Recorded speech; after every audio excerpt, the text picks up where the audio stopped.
What do you think is the most common reason for divorce? Treason? Disagreements? Boredom? Marriage is a very fragile thing, and in order to preserve it, two people must work. There is no way without it. But unfortunately, few people understand this or specifically do so that the marriage eventually collapses. He had the flu and a stomach bug, and he slept in the spare bedroom to avoid passing the illness to his wife or their daughter. On the second day, Patrick Burke realized that Stacy, their daughter, had been checking on him. She came in before leaving for school. Again, when she returned from school, and once more when she woke up that morning. Twyla Burke had screamed in horror when Patrick informed her that he thought he had the same bug that everyone else was suffering from. She insisted he leave the room immediately and go to the spare room, and since then, she hadn't peeked into the room even once. The half-bath attached to the spare room needed more toilet paper, and he needed more ibuprofen and something to drink. The thought of food made his stomach twist and knot, but he knew he needed to replenish the fluids he had lost over the past 36 hours. God damn, this mattress is miserable, Patrick thought as he struggled to sit up in the bed. Honey, he called out weakly. He knew she was home. He could hear her laughing and chatting on her cell phone. Twyla paced around as she talked, often covering the entire four-bedroom house several times in a single conversation. Honey, he called out as she passed the closed bedroom door. Twyla. He knew she heard him. She paused briefly. Then, the muffled, mumbled conversation with whoever she was talking to continued as she walked away. Woman, I know you heard me, Patrick grumbled. He found his cell phone and sent Twyla a text message. Need toilet paper, ibuprofen, and Gatorade. A few moments later, he sent a follow-up text. She was off the phone. The television in the living room was on. Honey, I sent you 2 text messages, Patrick snapped, stumbling into the living room. You can't tell me you didn't see them. Are you still contagious? Twyla screeched, throwing her arms up as if to ward off any germs. I'm sure I am, Patrick said. I'm still running a fever and I'm really sick. I sent you 2 text messages. Well, get away from me.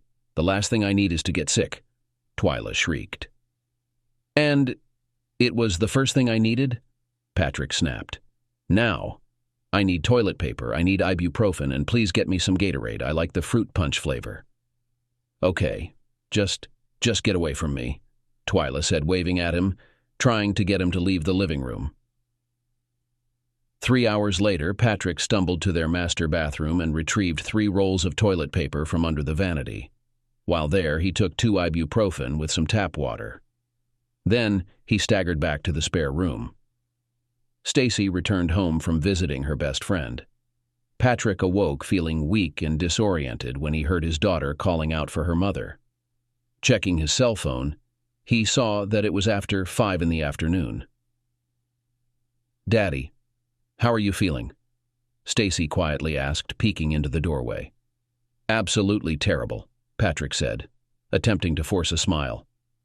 So I guess I'm feeling better. How are you doing, Staceface? Do you know where Mom is? Stacy asked. No. The last time I saw her, it was, around 9:30, 10 o'clock, Patrick said. Oh, Stacy replied. At 5:30, Patrick tried to call Twyla. The phone rang a few times before going to voicemail. A follow-up text message went unanswered. Stacy attempted to call at 6:30, but it went straight to voicemail. At 12 minutes past 8, Twyla arrived home and yelled at Stacy for the mess the 9-year-old had made while preparing food. Did you see the mess your daughter made? Twyla demanded, waking a dozing Patrick. Did you get me some Gatorade? Patrick asked. She got cheese on the burners. Do you know how hard that is to clean off? Twyla continued. Where the hell were you? God damn it, I asked you for some ibuprofen and Gatorade at 10 this morning, Patrick said. Twyla closed the door to the room, and moments later, Patrick heard her yelling at their daughter again. In the small bathroom, he drank tap water before another cramp seized him.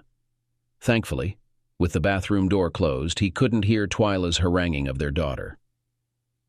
Monday morning, after a miserable and sweaty weekend, Patrick felt well enough to stagger out of the bedroom. He made himself some scrambled eggs and toast for breakfast. He drank some orange juice and then wobbled back to his bedroom. "You better not be contagious," Twyla greeted him. Yes, I do feel better, thanks for asking. No, don't bother making me anything. I just had some eggs. You know, solid food." "Just what the doctor ordered, Patrick said, picking out some underwear and socks. He shaved, wincing as his razor struggled to hack through 4 days' worth of whiskers. A hot shower, with needle-sharp spray pelting him, made him feel 100% better. He took the last 2 ibuprofen and washed them down with a mouthful of Listerine. Then he got dressed for another day at the accounting department of Oak Leaf Public Utilities. Twyla and Stacy were in the kitchen. Stacy sullenly chewing her way through oatmeal and complaining about it while Twyla ignored her. "It'll make you grow big and strong like Batman," Patrick teased, playfully mussing Stacy's honey blonde hair. "Daddy, like I want to grow big and strong like Batman?" Stacy huffed. "Poison ivy?" Patrick suggested, grabbing his briefcase. "Catwoman?" "Whatever." Stacy rolled her eyes. After an uneventful day at work, Patrick stopped by the local Walmart and bought a case of assorted Gatorade bottles. He also picked up a pack of Northern toilet paper and 2 large bottles of the store-brand ibuprofen. As he navigated through the bedding department, Patrick found a plush mattress topper and added the rolled-up bedding to his cart. "Why did you buy that?" Twyla complained as Patrick put his Gatorade into the pantry. "What did I ask you to get for me on Saturday?" Patrick asked. "I don't know what," Twyla replied. "Take a wild guess," Patrick said, holding up one of the sports drink bottles. When Stacy arrived at the dinner table, Patrick showed her the 5 single-serving tubs of beef and mac and cheese he had bought for her. Together, he and Stacy reviewed the microwave instructions. Twyla ignored them, absorbed by something on her phone. "See? This way. If Mom's too busy and I'm lying in bed feeling miserable, you can make your own meal," Patrick said, kissing his daughter on the top of her head. "Don't make a mess in that oven. You know how hard it is to clean?" Twyla snapped when Stacy mentioned she was looking forward to making her own meal. "And the award for Mother of the Year goes to..." Patrick muttered as he left the kitchen. Patrick stripped the spare bedroom bed of its slightly musty sheets and mattress pad. Since the pillows weren't machine washable, he placed them on the outdoor furniture in the backyard. That night, when he came to bed, Twyla looked at him with displeasure as he slid under the covers. "You're sleeping here?" she asked. "It's my bed. I've been sleeping in this bed since we got married," Patrick said. "Why wouldn't I sleep here?" "Oh, well, I just thought, you'd keep sleeping in the other room," Twyla said. "Sorry if it inconveniences you, but I plan to sleep in my bed," Patrick said, turning away from her. He didn't hear her response. She immediately turned on the TV, blasting the volume. Patrick often wondered if Twyla had a slight hearing loss. "Jesus Christ, Twyla, turn it down," Patrick snapped a moment later. "Well, if you don't like it," Twyla began. Patrick grabbed the remote from her hand, turned off the TV, and then placed the remote in the front of his underwear. His hard eyes dared her to try and take it back. There was no special breakfast waiting for Patrick, even though Twyla had gotten up 30 minutes before he leisurely rose, showered, and shaved. Instead, there was Stacy's bowl of oatmeal with pecans mixed in. "Mom, oatmeal, Stacy exclaimed. "Make you big and strong like..." Patrick teased. "No, Daddy, whatever," Stacy muttered, begrudgingly taking her first spoonful. "Chew it," Patrick advised. "Why? It already looks chewed up," Stacy remarked. Victoria Baker, along with 3 others in his office, had remembered his birthday. Patrick was pleased with the large jar candle, and particularly liked the small teddy bear with bendable arms that Victoria had positioned peeking out of the gift bag. She gave Patrick a bright smile when he told her his daughter Stacy would love Mr. Teddy. At lunch, in honor of his 30th birthday, Patrick treated himself to a meal from the school bus food truck. As he waited in line, he wavered between the sloppy Jose, Hungarian goulash, and beef stew. The conversation around him was lively. Clearly, many people in line knew each other and were familiar with the food truck's menu. "Sloppy Jose," he finally ordered. The attractive redhead serving him gave him a radiant smile. Her starched white school uniform blouse struggled to contain her ample chest, and when she turned to scoop some coleslaw and applesauce, her plaid skirt stretched tightly over her shapely backside. "Girls didn't look like that when we were in school, eh, buddy?" An older man chuckled to Patrick.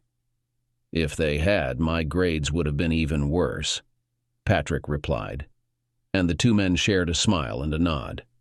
The food was delicious, and Patrick considered treating himself to the food truck's fare once a month. Returning to his office, he glanced around his desk. However, there was no birthday card or gift from Twyla. He also found no messages on his office voicemail or cell phone. When he arrived home, the table was empty. Stacy was already there doing her homework in her room. "You're on your own for dinner. Running late," Twyla texted. "Hey, kiddo," Patrick said as he entered Stacy's bedroom. Stacy was delighted with the small, fuzzy figurine and quickly found the perfect spot for it. Then she found another perfect spot. The third spot was also perfect. Or maybe it would be better over here. "So, why did you get this?" Stacy asked, wrapping Mr. Teddy's arms around her cell phone charger. "Because it's my birthday," Patrick admitted. "How about a bully burger?" "Daddy, it's your birthday?" Stacy exclaimed, devastated that she hadn't known it was her father's birthday. "Bully?" Patrick asked again. After finishing 1.5 hamburgers, Patrick realized Stacy wouldn't be able to finish her ranch house burger. So they decided to go to Havillands for some hand-cranked ice cream. They arrived at the small shop at just the right time. There was no line. "Hi, welcome to Havillands. What can I get y'all?" A cheerful young lady greeted them. "Today's my daddy's birthday. Do you have any birthday cakes?" Stacy asked her. "Let's see. Oh, over here. Do you know Boston cream pies? This is just like that, but it's a Boston ice cream pie," the girl suggested, pointing to the pie in the display case. "You know what? That looks like something we could share," Patrick agreed, making the girl smile. Patrick let Stacy eat as much as she could, only nibbling on the cool, refreshing treat while waiting his turn. He nodded approvingly as he overheard the manager complimenting the young cashier for her suggestion. When Stacy finally admitted she was full, Patrick finished the rest of the Boston ice cream pie. "Miss? That was very good, thank you," Patrick said, making the girl beam again. Twyla burst into the house at 8:49. Her brown eyes narrowed to mean little slits when Stacy told her about bully burgers and Havillands ice cream. Twyla glared at Patrick, who remained calm. "And why did you take her for ice cream? You know I don't like for," Twyla began to demand. "Because today's his birthday. He's 30 years old today," Stacy interjected. "It's what?" Twyla asked her daughter.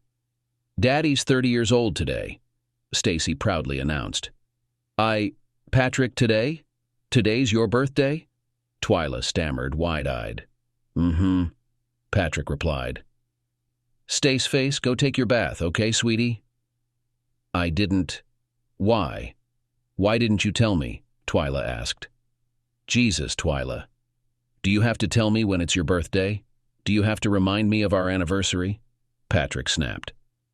"Why would I need to tell you when it's my birthday? You're a grown woman. Your phone has a calendar on it. Use it." That evening, Twyla went to bed in her provocative outfit. Patrick looked at the 29-year-old woman, then at the stockings.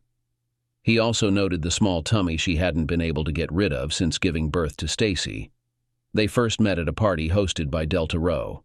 Twyla was a rookie, and Patrick's roommate dragged him along. Stumbling drunkenly, Twyla collided with Patrick and almost fell if he hadn't caught her. Her first reaction was to accuse him of groping her. 2 girls from Delta Rho intervened, who quickly kicked Patrick and his friend out of the party. Patrick didn't mind. Anyway, it was a Gracelli beer. His friend didn't mind either. The girl he was hoping to sleep with chose someone else. 3 days later, Twyla Johnson approached Patrick at the Connolly Library. She was strikingly beautiful, with long honey-blonde hair, deep brown eyes, and a thin nose framed by full lips. She apologized for the misunderstanding and invited him to dinner at the Golden Dragon Chinese restaurant. She forgot her wallet, and Patrick had to pay the dinner bill. After parking near the Connolly Library, Twyla expressed her gratitude to Patrick with a close favor. During their subsequent date, Twyla readily shared a bed with him. At the end of the semester, Twyla confessed to Patrick that she was pregnant. Having difficulty studying, Twyla decided to drop out of college. Fortunately, Patrick, who received a scholarship and inherited insurance money from deceased parents, provided her with stability. They got married simply and created their own home. 9.5 years later, Patrick, watching his wife, noticed that time had left its mark on her.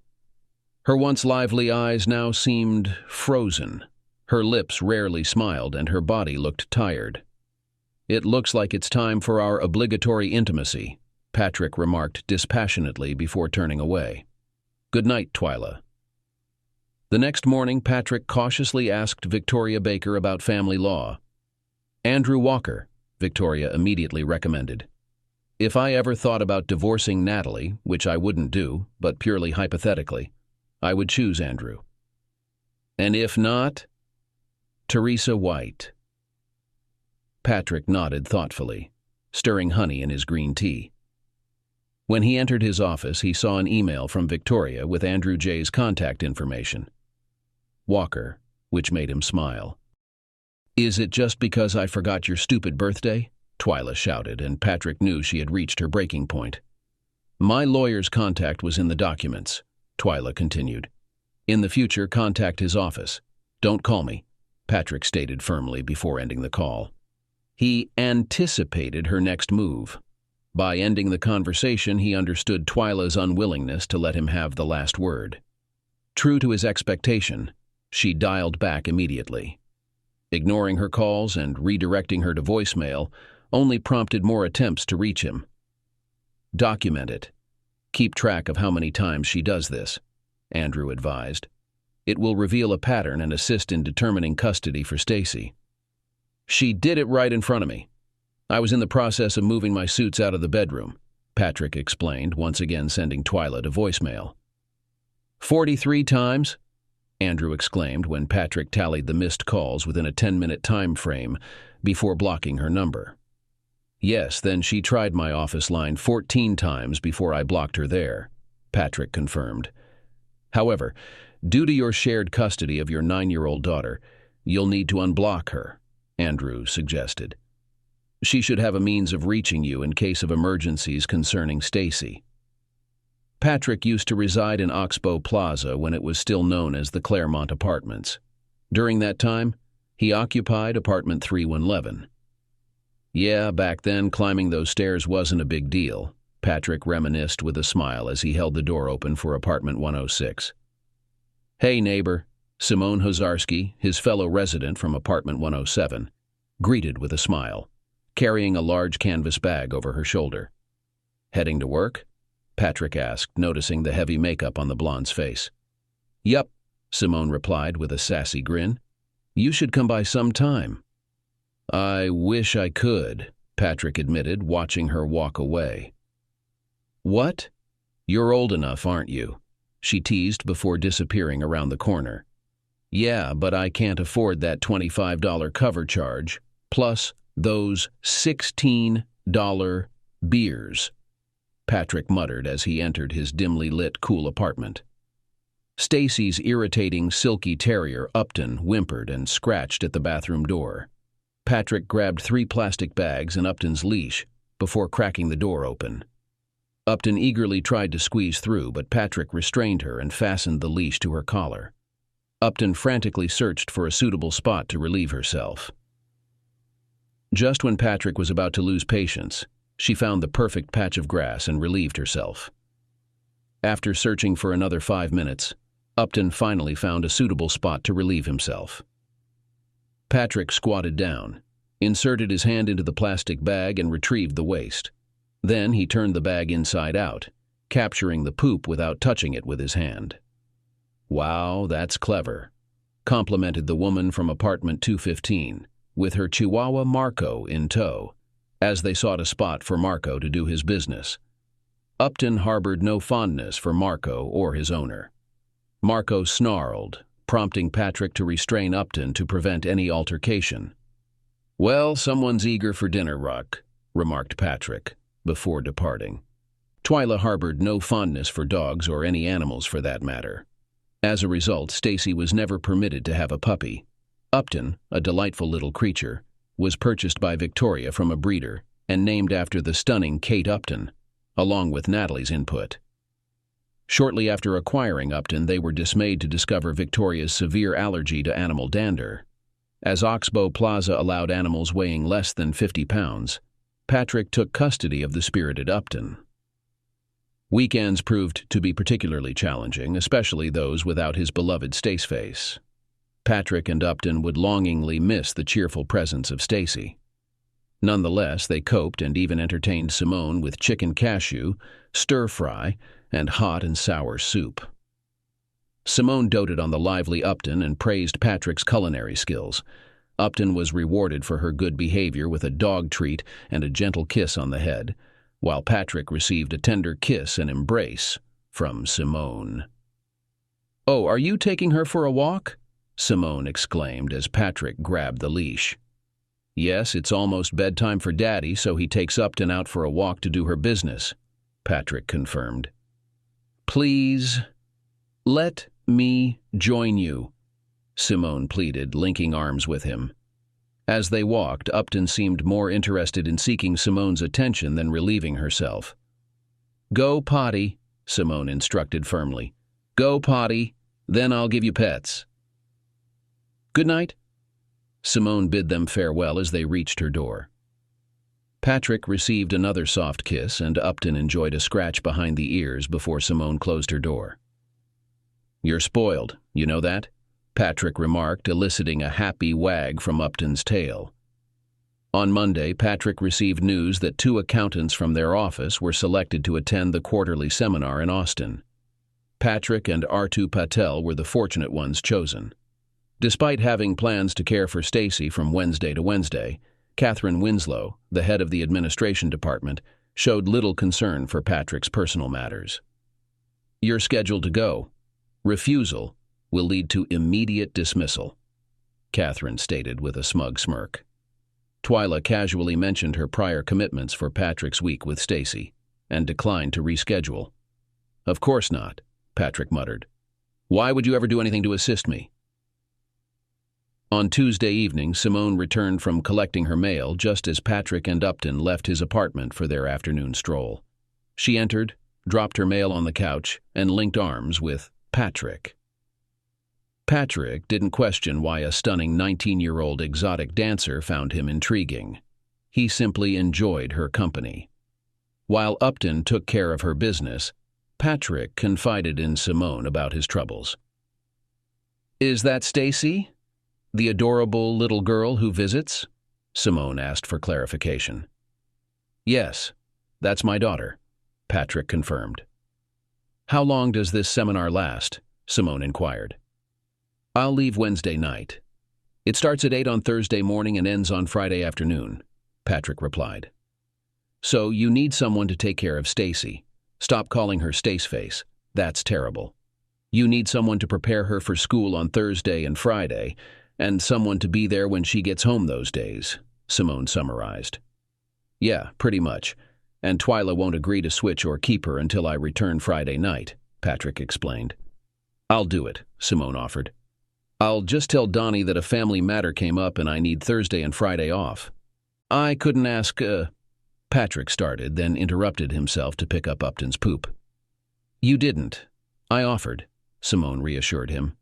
"Does Stacy attend Sam Houston?" "No, she goes to Ann Richards. It's right by her mother's house," Patrick clarified. "What time should I get her there?" Simone asked. "The last bell rings at 10 after 8, Patrick informed her. "I can't let you do this for nothing. What's it going to cost me?" "A bully burger. I adore their Cannonball burger, the double. And then we have to get a giant Hot fudge sundae at Holland's, Simone declared. Can we bring Stacy? Patrick suggested with a smile. She'd be upset if she found out we went to Holland's without her. For our first date? Sure, Simone agreed. But for our second date? No. That's a grown-up thing. Simone, what would a beautiful young woman like you want with a 30-year-old man like me? Patrick asked as they paused in front of her apartment door. Do you mean a man who dedicates every available moment to his daughter? A man who doesn't treat his daughter as if she's a burden? Who respects her rights and values even though she's not a boy? A man who, despite knowing my profession, hasn't tried to take advantage of me? A man who sees me as more than just a body? Simone inquired. She planted a gentle kiss on him, then opened her apartment door, flashing him a dazzling smile. Oh, Mr. Burke? You should see yourself in a suit, she teased in a low voice. On Wednesday afternoon, Patrick drove from Oakleaf Public Utilities to Ann Richards Elementary School. He peeked into the after-school activities room adjacent to the library's main lobby and grinned. His Stacy was engrossed in a game of checkers with an adorable little girl who appeared to be 5 or 6 years old. Stacy was intentionally losing, much to the little girl's delight. 3 games in a row, the plump middle-aged woman informed him before he could inquire. Patrick informed Mrs. Ortega that his friend, Simone Hozarski, would be picking Stacy up on Thursday and Friday afternoons. He jotted down the details on the form Mrs. Ortega provided, but confessed he didn't have Simone's phone number. All right, Patrick smiled. Hey, kiddo, are you almost ready? The little girl's name was Stacy, too, Stacy Havillands, and she was in kindergarten. Because they shared the same name, Stacy Havillands had decided that she and Stacy Burke were sisters. The 2 girls exchanged a quick hug before Stacy Burke grabbed her backpack and waved to Mrs. Ortega. Simone smiled and introduced herself again to Stacy. Then she helped Stacy corner Upton and put the leash on the stubborn animal. I'm sorry, Daddy, Simone said when they returned. Staceface says that's her favorite name in the whole wide world, but only her daddy can call her that. I told you, Patrick said, smiling. He prepared their dinner. He made sure Stacy took her shower and laid out her school clothes on the small chair in the bedroom. Her shoes were scuffed, so Patrick made sure to polish them. Oh my God, you don't want to leave her, Simone exclaimed. Is it because of me? Because of what I do? No, it has nothing to do with you. It's because I wait all goddamned week to see her, Patrick said. If I didn't need this job so bad, I'd tell Catherine Winslow to go lick a brick. Oh, what a daddy, Simone gushed, hugging him. Oh, what a daddy. Simone gave him a passionate kiss. When a still slightly damp Stacy emerged from the bathroom, dressed in her pajamas, she hugged and kissed her dad. Simone smiled and gave him a gentle kiss before playfully pushing him out of the apartment door. The seminars turned out to be just as tedious as Patrick had anticipated. Occasionally, he would discreetly check his phone, glancing at the selfie from Simone and Stacy that had been sent to him earlier that morning. It captured 2 blondes posing exaggeratedly with a playful Upton squirming in Stacy's arms. We love you, Daddy, Simone's text read. Love you too, Patrick replied. Please put me out of my misery, R2 muttered under his breath as the dry and monotonous lecture dragged on. Bureaucracy is the worst. It's the same everywhere, Patrick concurred, joining in the polite applause as the speaker concluded. Checking out some adult content? R2 teased as they waited for the next speaker to take the stage. No, just a photo of my daughter, Patrick replied, showing R2 the selfie. Your wife? R2 inquired. I heard rumors about you 2 splitting up. No, she's a friend, Patrick clarified, smiling a bit and sitting up straighter as the tall, slender woman was introduced as the next speaker. Oh, is she? Never mind, none of my business, R2 said, switching on his tape recorder as the woman began her presentation in a nasal tone. On Friday afternoon, due to technical problems, Patrick's departure from the seminar was postponed for an hour. In addition, Due to traffic jams in Great Oak, Texas, he was on the road until 10 o'clock at night. During a phone conversation with Stacy, she mentioned that she helped Miss Simone cook dinner, which consisted of stuffed pork chops, Brussels sprouts, and rice pilaf. Stacy said, "Miss Simone wouldn't let me eat Brussels sprouts. She said it was for adults. She even asked if I was old enough to eat rice. Can you believe that?" "No, I really can't," Patrick admitted. Simone then shared a recipe for Brussels sprouts with Patrick over the phone, sometimes making adjustments. After their conversation, Simone asked Patrick about the trip, the seminars, and when he would return home, and ended with the words, "I love you, be careful," before hanging up. Upon entering the apartment, Patrick noticed in the living room an improvised tent made of a blanket draped over 2 dining chairs. Simone looked out of the tent and put her finger to her lips, calling for silence. "Our little Indian is asleep," she whispered, coming out of the wigwam. She hugged Patrick tightly, pressing her whole body against him, and kissed him. "Good night," her whisper echoed. Patrick usually slept on the couch when Stacy stayed the night, giving her the bed.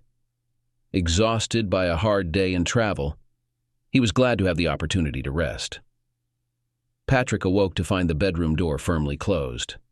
Upton's sharp barking, the aroma of coffee and bacon, and the sound of 2 girls giggling filled the air. 9. "No wonder I'm starving," Patrick muttered, rising from bed. "Sleepyhead's finally awake," Simone announced. "About time," Stacy chimed in. "Waffles. Where did those come from? I don't even own a waffle iron," Patrick exclaimed as Stacy proudly presented a plate on the table. "Oh, Miss Simone's just next door." Stacy pointed toward Simone's apartment. Over breakfast, Stacy enthusiastically shared her waffle-making tips using a soup ladle, which she thought was incredibly cool. And to Patrick's delight, they had real bacon, not the turkey stuff her mom usually served. "All right, Daddy," Simone said, handling her clean waffle iron carefully. "I'm working tonight and Havillands is closed on Sundays, so our date is set for Monday night. I really hate Monday nights. Everyone's glued to those stupid Monday night football games, so Donnie knows not to schedule me." "Goodbye, Miss Simone," Stacy said, giving the woman a hug. "Bye, Stace face," Simone replied, planting a kiss on the girl's head. "Nope. Only my daddy," Stacy protested. "Well, my apologies, but I seem to have forgotten how to say Stacy, so I'll just have to stick with Staceface," Simone teased. "Such a shame. Stacy's such a lovely name, but I've completely forgotten how to say it. So goodbye, Staceface." "Well then, I'll forget how to say Miss Simone," Stacy retorted. "Better not." Simone grinned. Gotta you sound see nisto no pro. Got 1 more waffles for you, got it?" While Patrick was shaving and showering, he noticed that Simone had made some changes. A large fluffy pink bath towel was hanging on the towel bar. Inside the shower, there was a mesh bag suspended from a hook on the rear wall, containing a loofah sponge, a bottle of strongly floral-scented shampoo, and a bottle of floral body wash. While walking Upton, Patrick listened to Stacy's excited chatter about the activities she and Miss Simone had done. She even asked if she could get a belly button ring like Miss Simone. Then Stacy started recounting an incident involving Miss Simone and another person, including some colorful language. Interrupting her, Patrick pointed out the inappropriate language. Stacy protested, but Patrick warned her not to repeat it. He then proceeded to clean up after Upton. Suddenly, Marco and his owner appeared. Marco's owner began gossiping about Simone's profession, but Patrick simply smiled and stated that Simone was an entertainer, shutting down any further discussion. Back at their apartment, Stacy hurried to change into her bathing suit, while Patrick took care of the kitchen garbage, which was starting to smell. He was surprised when he heard something clinking inside the garbage bag.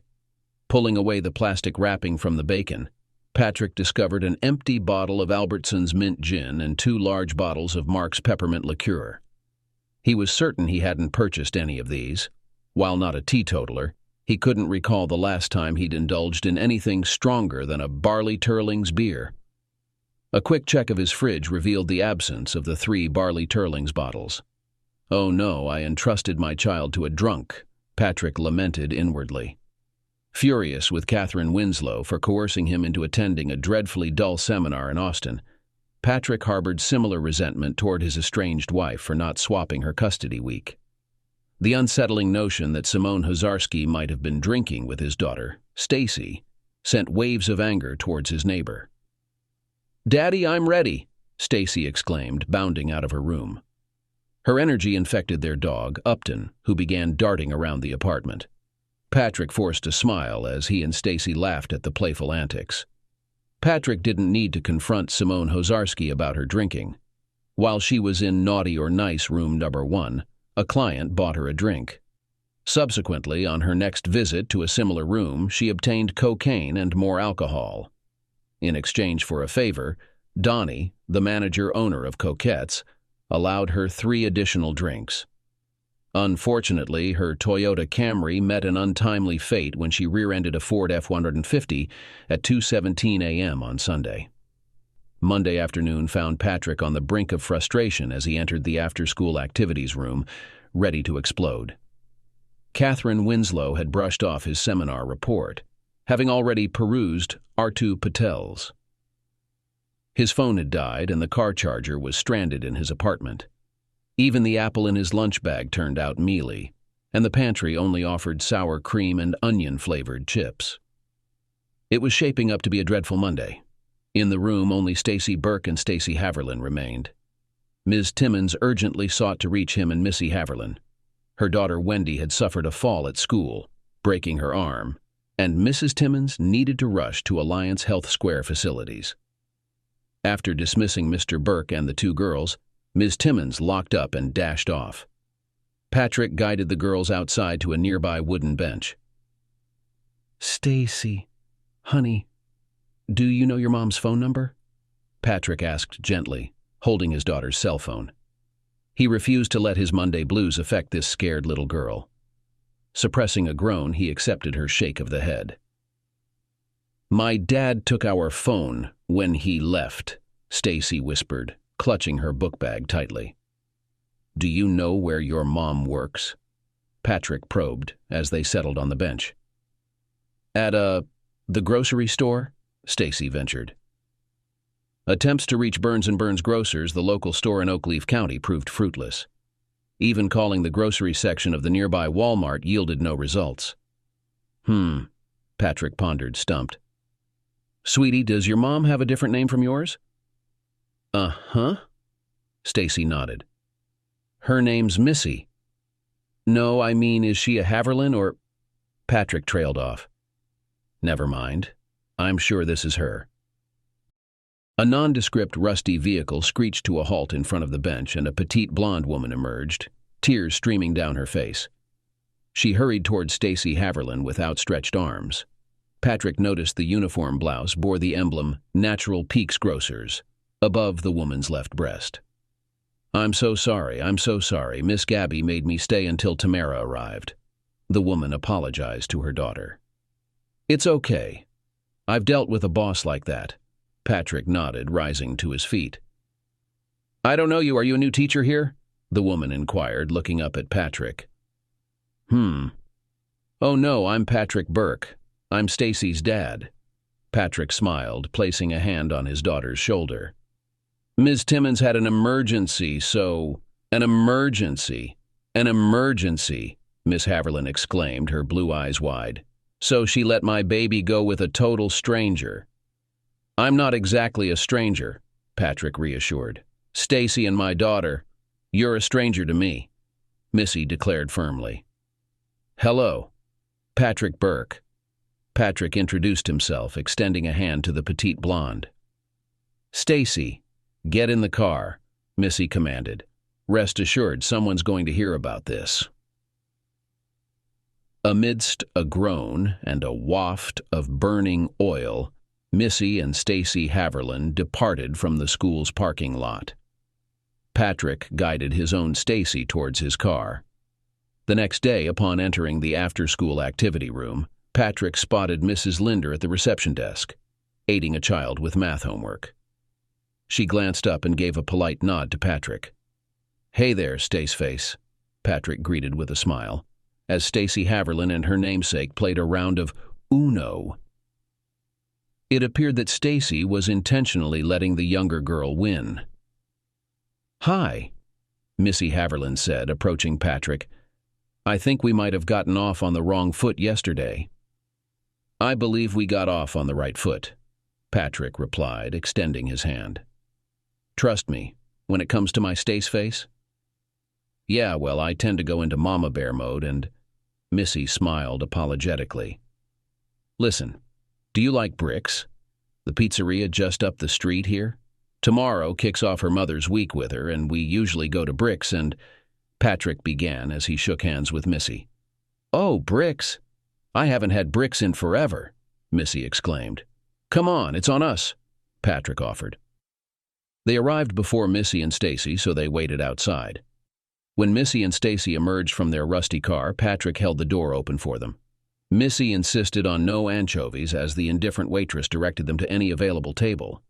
"All right, so usually Stacy gets a small 3-cheese and I'll have a small meat stravaganza," Patrick explained. "Oh, hang on. Do you want the vegan one for them?" "Huh? I'm not vegan," Missy replied. "Oh, well, yesterday you were wearing that shirt from the grocery store." Patrick trailed off. "Just because I work there doesn't mean I believe in all that," Missy admitted. "Hey, a job's a job, right?" "Ain't that the truth?" Patrick agreed. "So, Patrick, where do you work?" Missy inquired. The girls opted for a large 3-cheese pizza. Stacy sought her mother's approval before ordering a Dr. Pepper. The adults settled on a supreme pizza, no anchovies, and sweetened iced tea. During the meal, Patrick discovered that Missy was 21 years old. She had left school when she became pregnant. Jimmy Dunn, the father of her child, and Missy had never married but lived together until Jimmy decided he'd had enough of family life. The last Missy heard, James Lee Dunn was serving 12 to 20 in Mumphrey Penitentiary in Mumphrey, Louisiana. Stacy Havilland unknowingly spoke quietly about her father's criminal past. "We were just too young and foolish," Missy murmured. Outside, both Missy and Patrick hesitated, trying to find more words. Eventually, Patrick confessed he had to leave because they had a puppy at home that was likely eager for attention. "But, next weekend? Not this one, but the following?" Patrick proposed. Both girls immediately cheered at the idea of going to Low Ridge Water Park. Missy grinned and teased Patrick about wanting to see her in a swimsuit. Blushing, Patrick admitted his motives weren't entirely innocent. Once again, the weekend without his girlfriend was dreary. Marco's mother eagerly informed Patrick about what had happened to their neighbor, Simone, as if gloating. Patrick fixed her with a stern gaze. "Excuse me, ma'am? I'm unsure if you believe in God," Patrick eventually spoke up. "What? Of course I do," the woman sniffed. "Really? Acting in such a manner? Over the misfortune of another one of God's children? I hope your God is far more compassionate than you," Patrick remarked, picking up Upton's deposit. On Wednesday, Patrick entered the after-school activities room with a smile. Stacy and Stacy were, as usual, together. Stacy Burke was assisting Stacy Havilland with her homework, matching letters to illustrations. "So, does the word start with a J or an H?" Stacy inquired. They awaited Stacy's mom's arrival. When Missy entered the room, the two adults exchanged smiles. Patrick once again reminded Missy about the water park, and she readily agreed. "You just want to see me in a bathing suit," she whispered, as the two girls dashed ahead out of the school building. "Well, of course I do," Patrick concurred, affectionately squeezing her small hand before she turned towards her car. "Mama's moving," Stacy announced from her safety seat in the back of Patrick's car. "She's what?" Patrick asked, struggling not to overreact to the sudden revelation. "Her boss is relocating to the Norwell office, so she's moving to Tennessee and says I'll have a whole new school and everything," Stacy continued. Hmm? And when is she moving? Patrick asked, impressed by his own restraint. I don't know. She's packing everything. I couldn't even find my shoes this morning, Stacy said. Patrick and Stacy hurriedly walked Upton upon arriving at the apartment. Due to his urgency, Upton took longer than usual to attend to her needs. Leaving Stacy in front of the television, Patrick stepped out and left messages on Andrew Walker's and Victoria Baker's voicemails. The Ann Richards answering service noted Stacy Burke's absence from school the next day, possibly Friday, due to a family emergency. Twyla was furious upon receiving a court summons from Judge David Glasspool. Her anger escalated when she learned that because she and Patrick had agreed to joint custody while awaiting their divorce decree, she couldn't take Stacy out of state without Patrick's consent. I am her mother, Twyla hissed at Judge Glasspool, her glare full of hatred. You have no right. You're mistaken, Mrs. Burke, Judge Glasspool interjected. Yes, you're the mother, but the child has two parents, each with equal rights regarding her welfare. The water park provided entertainment, and despite wearing a one-piece bathing suit, Missy appeared alluring in it. The high-cut thighs accentuated her compact backside, while her breasts were modest swells, fitting her petite frame of 4 feet 5 inches. Following the water park excursion, they dined at Lin Cho's Chinese restaurant, ordering beef and broccoli, sweet and sour pork, and chicken with snow peas. Don't fret, Patrick assured Missy. The beef and broccoli is for adults. They won't fancy it. Sure, Stacy Havilland countered. But it contains broccoli, Patrick explained. Only grown-ups appreciate broccoli. Nope, Stacy Havilland contested. During his upbringing, Patrick's family had been neighbors with the Huangs. Despite the language barrier between the Burke family, who spoke no Cantonese, and the Huangs, who spoke no English, Dan Burke insisted on assisting their neighbors to the best of their ability. Huanga had picked up few English words, but friend was one he used often, especially when he met Dan, Peggy, and Patrick Burke.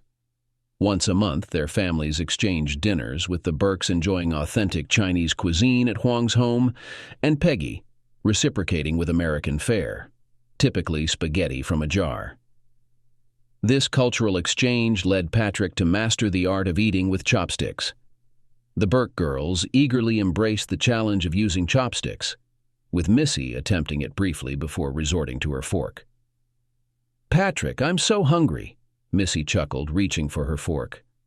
No, Mom, watch, Stacy insisted, demonstrating her successful grasp of picking up broccoli with the chopsticks.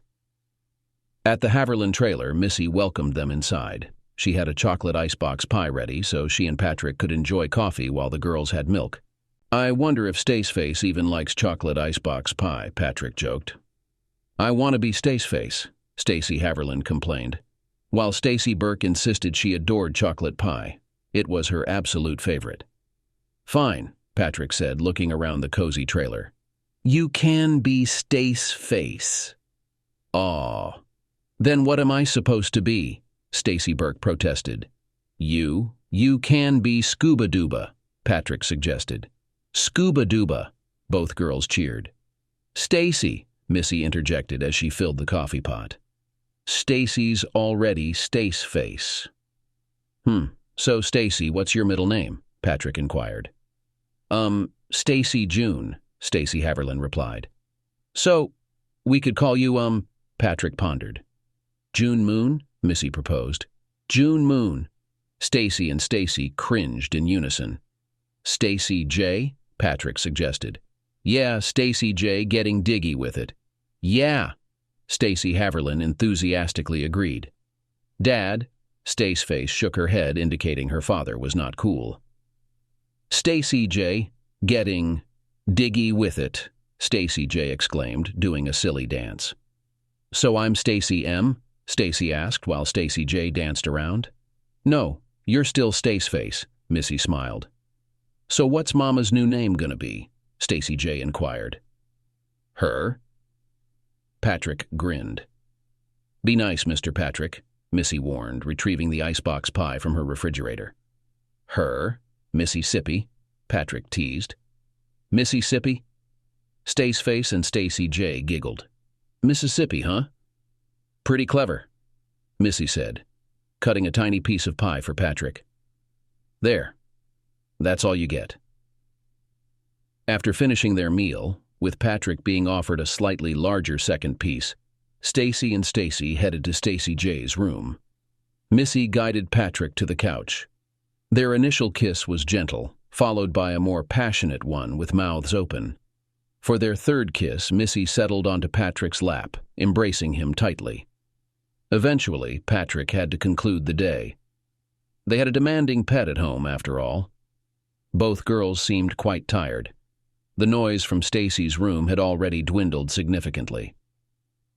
Good night, Missy concurred as Patrick escorted a sleepy Stacy to the door. Good night, Patrick agreed, leaning in for another kiss. Ah, Stacy J exclaimed, catching sight of the adults kissing. Patrick grinned as he heard two excited squeals after closing the trailer door. Stacy teased her father playfully as he unlocked the car. By the time they reached the apartment, Stacy was fast asleep. She was becoming too heavy to carry, so Patrick reluctantly woke her up for the walk from the parking lot to the apartment. During the divorce hearing, Twyla acknowledged her intention to relocate to Norwell, Tennessee for employment at the Norwell office. However, she was dissatisfied with the ruling that Stacy would remain in the house until she came of age.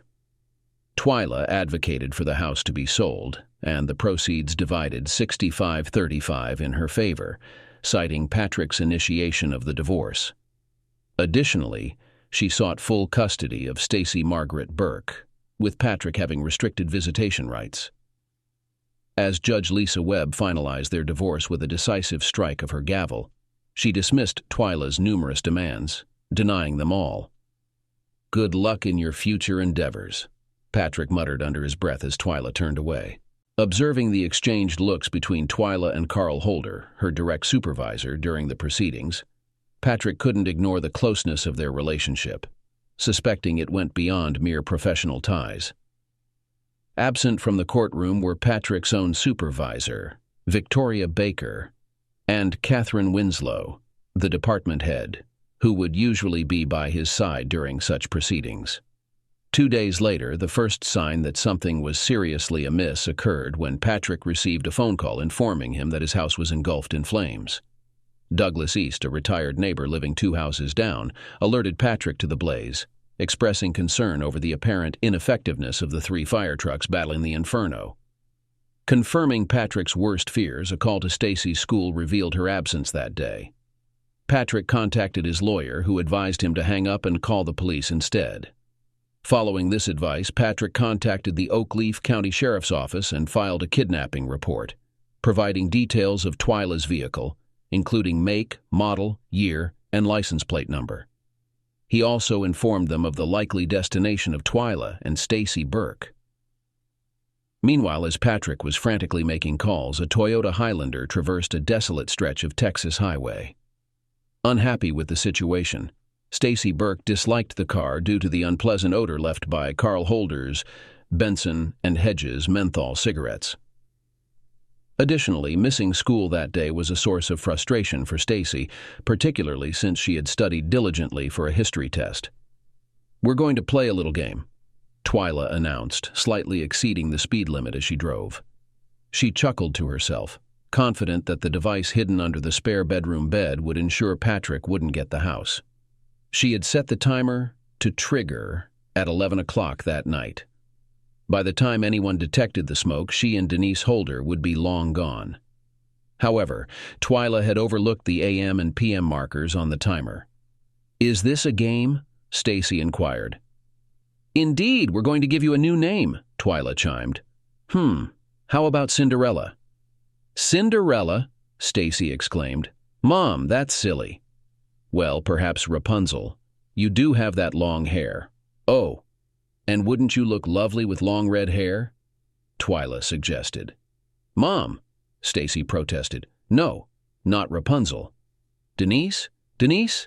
Yes, you truly resemble a Denise," Twyla declared. While Twyla drove northeast, Carl was heading east on I-10. With the window down, he flicked cigarette ash outside. Twyla must have been crazy if she thought he could drive over 1,100 miles without smoking. No, not Twyla. Amelia, Carl reminded himself as he tossed the butt out. Amelia and Denise. Holder. Carl rolled up the window, cursing the lack of satellite radio in Twyla's car. He craved Johnny Cash, Jerry Jeff Walker, and Waylon Jennings, not the current country music. Sure, Carrie Underwood was attractive, but her music, that wasn't real country. Damn it!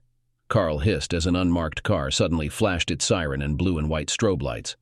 As Carl waited in a holding cell for his lawyer, Twyla turned to Stacy, asking, "So, what's your name?" "Mom, it's Stacy," Stacy insisted. "Stacy Mar... No. Remember? It's Denise," Twyla insisted, her patience wearing thin. "Denise Ann Holder," Stacy wearily confirmed. Approaching Lowenberg, Arkansas, Twyla decided they had put sufficient distance between themselves and Texas. Checking the dashboard clock, Twyla smiled. In 2.5 hours, Patrick's beloved little home would be reduced to ashes. Spotting the sign for the Lowenberg Home Comfort Inn, she activated her turn signal. "Now remember, your name is Denise. Denise Holder," Twyla reminded Stacy as she woke the girl from an uneasy sleep. "Yes, ma'am?" The Latino man smiled as the two exhausted travelers entered the lobby of the Home Comfort Inn. "Hello, yes, I need a room for..." Twyla began. "I'm being kidnapped," Stacy loudly declared. "There's a court order saying she's not allowed to take me out of Texas." "Denise, that's not true," Twyla said, trying to dismiss the child's statement with a laugh. "And my name isn't Denise," Stacy yelled. "My name's Stacy Margaret Burke." "Is this true?" the clerk asked Stacy. "No, it's not true. Forget it. We're leaving," Twyla snapped, seizing Stacy's upper arm firmly. "My wife and some man. They took my son," the Latino hissed. His .38 pointed at Twyla's head. "For 10 years I haven't seen my only son." He kept the gun trained on her as he reached over to press the button for an outside line on the motel's telephone system.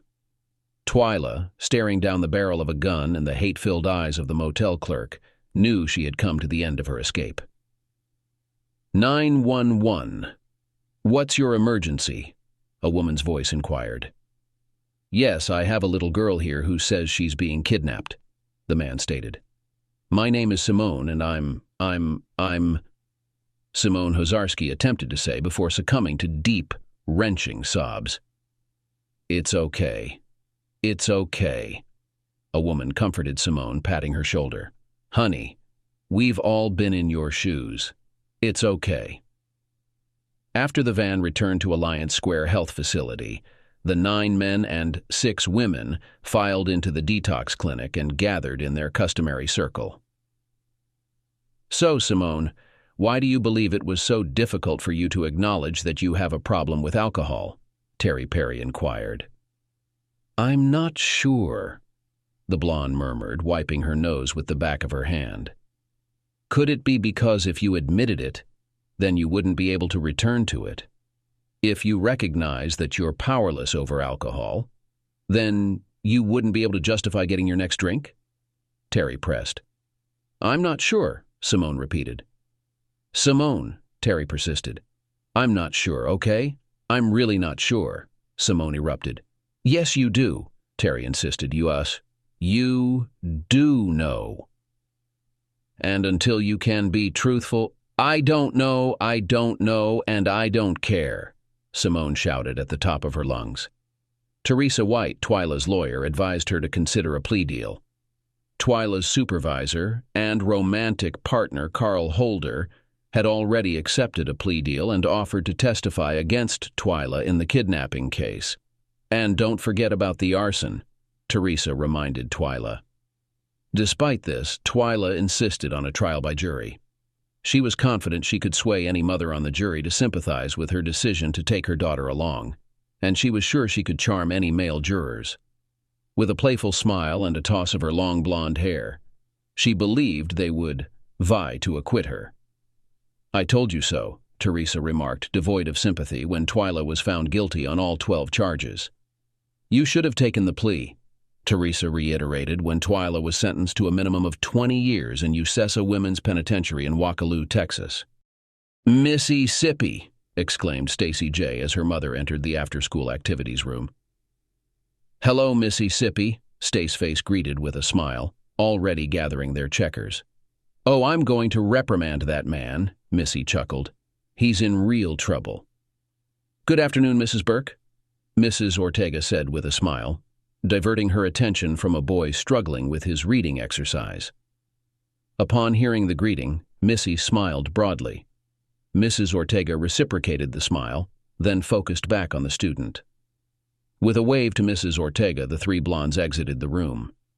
Stacy J. held her mother's hand while Staceface walked on the other side of Missy. "You need to stop growing. You're going to be taller than me," Missy told Staceface, smiling. Patrick was already in the trailer preparing their supper when the trio arrived. Stacy J. still squealed, but Staceface made gagging sounds as Patrick greeted Missy with a kiss. While they were having dinner, Missy reminded Staceface and Stacy J. about their dentist appointment scheduled for the next afternoon. Patrick jokingly suggested solving the problem by pulling out all their teeth with a pair of pliers. "Mom, make him stop," Staceface complained. Missy paused, her fork halfway to her mouth. "What?" Staceface asked, noticing the strange expression on Missy's face. "What did you just call me?" Missy inquired. "Oh, oops. Sorry," Staceface replied, blushing. Oh no, don't you ever be sorry for that," Missy insisted. She stood up and hurried around the table, embracing Staceface tightly. "Don't you ever be sorry for that. Being mom is the greatest thing ever," Missy whispered, planting a kiss on Staceface's cheek. The four prisoners slinked into the room and then slouched into the chairs.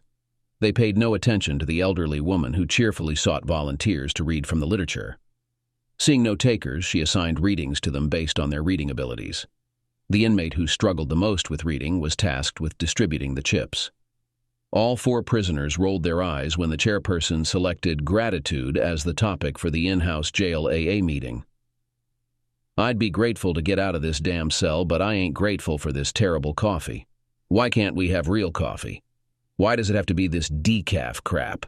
Rosie exclaimed when called upon to share by the chairperson. "Simone," the chairperson inquired, "why do I have to be here? I keep telling you all I'm not a damn alcoholic," Simone retorted. "Gratitude? I'll be grateful when you all just kiss my damn ass and leave me alone, okay? 5 DUIs in less than 14 months? I'd hate to see how many DUIs you'd rack up if you were a real alcoholic," the chairperson said, staring firmly at Simone. "Why are we here?" Staceface asked as they took their seats. "What? I thought you liked this place?" Patrick responded, scanning the Ling Cho menu. "We came here on our first date," Staceface reminded him. "Then again, when you two got married. And when we were buying our house," Stacy J. added. "I think they're on to us." Missy grinned at Patrick. "I believe you're right." Patrick grinned back, squeezing Missy's hand. "Girls, in about 6 months, you're going to have a baby brother or sister," Missy announced. "Sister," both Stacy and Stacy insisted. "So, what should we name her?" Patrick smiled as the waitress approached. "Stacy!" Both Stacy J. and Staceface exclaimed, laughing. "Oh no, that's too many Stacys," Patrick protested. "She can be baby Stace," Stacy J. suggested. "Oh yeah, getting diggy with it." "Not Denise, Dad?" Staceface interjected, suddenly very serious. "Anything but Denise, okay?" Simone regained consciousness, feeling a sharp pain in her head and chest. She found herself in complete darkness, unable to see anything. However, she could perceive the soft beeping of a machine and detect the scent of chemicals. "You've really messed up this time, Hazarski," a male voice said, sounding extremely harsh. Simone croaked in confusion, the bandages covering her eyes preventing her from seeing who was speaking. "Yes, ma'am. You're facing 3 counts of vehicular homicide along with everything else," the man's voice growled. "I need a drink," Simone complained. "I'm sure you do," the man snapped. "Oh, I'm certain you do." "There he is. Upton, look, it's the birthday boy," Missy exclaimed as Patrick entered the kitchen greeted by the excited dog. "Daddy's 32 today," Staceface announced, entering the kitchen energetically. 32? Stacy J. exclaimed in surprise. "I'm 32, not 30,000. Patrick chuckled, playfully tapping his oldest daughter on the backside. After Patrick and the 2 girls left for work and school, Missy began cleaning the house. Her 7-month pregnancy made the task a bit challenging, but she smiled as she worked. Later, she prepared a chocolate icebox pie for their birthday dinner at Ling Cho Chinese restaurant. As she worked, Missy noticed the mail carrier stopping outside. Despite the tinted windows, she waved to him before he drove off. In the afternoon, Missy and Upton joined the line of cars to pick up the girls from Ann Richards Elementary School. Upton became restless, barking and whining at anyone who approached the car. When the girls got in, Upton eagerly greeted them with licks and pawing. "Geez, Upton, we were only gone a couple of hours," Staceface remarked. While the girls did their homework, Missy remembered the mail and retrieved it from the mailbox, finding 3 bills, a sales flyer, and a large red envelope addressed to Patrick Burke. After dining at Ling Cho, the Burkes returned home to Oakleaf. Patrick extinguished the multitude of candles on his icebox pie and expressed gratitude to his wife for the expensive pen, as well as to his daughters for the handmade birthday cards. "Oh, look what arrived in the mail today," Missy exclaimed, discovering a large red envelope in the wicker basket on the breakfast bar. Patrick examined the envelope, noting the absence of a return address, stamp, or postmark. Evidently, it had been delivered by someone other than their usual mail carrier. With his thumbnail, he carefully tore it open. Patrick's heart sank as he read the message at the bottom of the unsigned card. "I remembered your birthday this year.